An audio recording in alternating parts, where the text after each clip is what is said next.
আসসালামু আলাইকুম ভিউয়ার্স, সবাই কেমন আছেন? আশা করছি আপনারা যে যেখানে আছেন আল্লাহর অশেষ রহমতে ভালো আছেন। আবারও হাজির হয়ে গেলাম নতুন একটা রেসিপি নিয়ে। আজকে আমি আপনাদেরকে ডাল ভর্তা তৈরি করে দেখাবো। প্রথমে একটা কড়াইতে আমি 2 কাপ পরিমাণ গরম পানি নিয়ে নিচ্ছি। গরম পানি নেবার ফলে ডালটা খুব তাড়াতাড়ি সিদ্ধ হয়ে যাবে। এরপরে আমি পরিমাণ মতো মুসুর ডাল নিয়ে নিচ্ছি। মুসুর ডাল আমি আগে থেকে ধুয়ে পানি ঝরিয়ে নিয়েছি।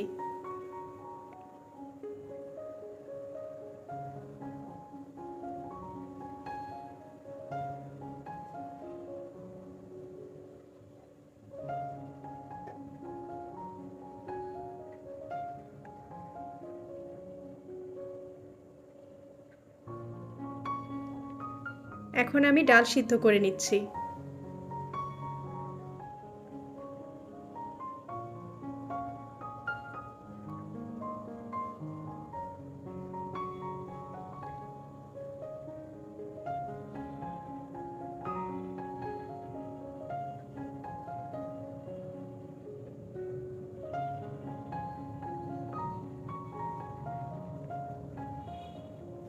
ডালের পানি অনেকটাই শুকিয়ে গিয়েছে। এ পর্যায়ে আমি চুলার তাপমাত্রা লো করে রেখেছি।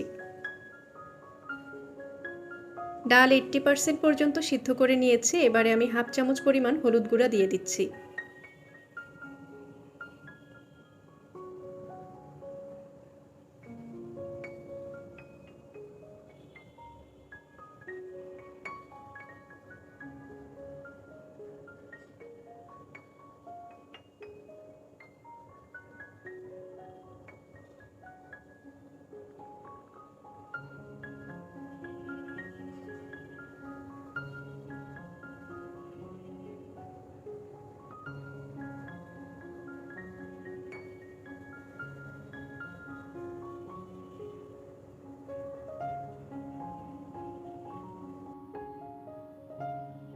এবারে ডাল থেকে সম্পূর্ণ পানি শুকিয়ে নিচ্ছি।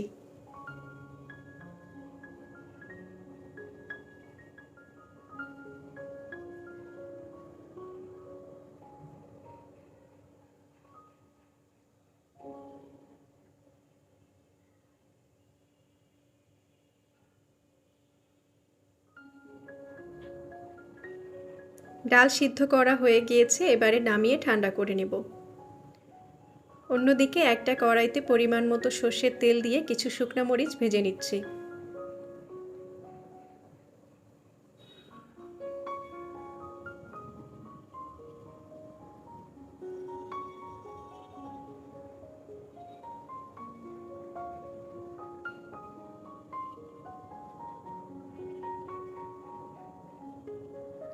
শুকনো মরিচ ভাজা হয়ে গিয়েছে। এবারে নামিয়ে ফেলব। এখন আমি ডাল ভর্তা তৈরি করব।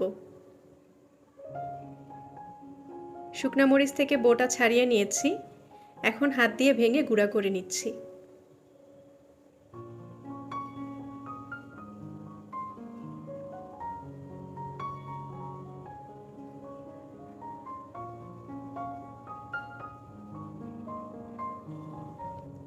দিয়ে দিচ্ছি হাফ বাটি পরিমাণ ভাজা পেঁয়াজ। ভাজা পেঁয়াজ দেওয়ার ফলে ভর্তা থেকে কাঁচা পেঁয়াজের গন্ধ আসবে না এবং ভর্তাটা খেতে খুব বেশি টেস্টি হবে।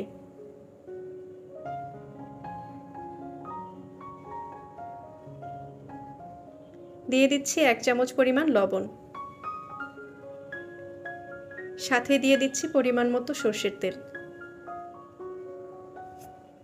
এবারে সবগুলো উপকরণ হাত দিয়ে মেখে মিশিয়ে নিচ্ছি।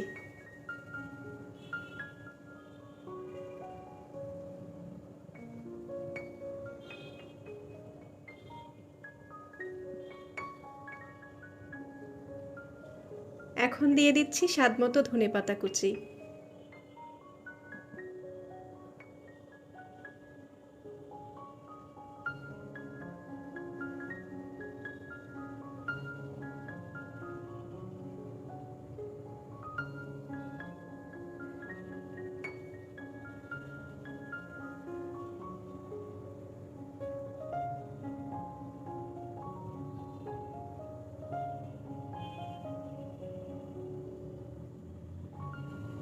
লবণ কম হয়েছে তাই আবারও একটু লবণ দিয়ে দিচ্ছি।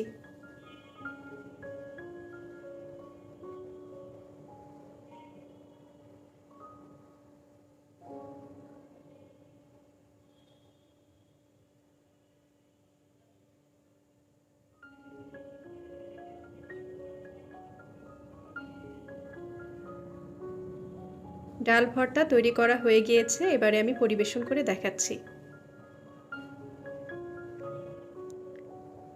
এভাবে ডাল ভর্তা তৈরি করে গরম ভাতের সাথে খেয়ে দেখতে পারেন, আশা করছি আপনাদের ভালো লাগবে।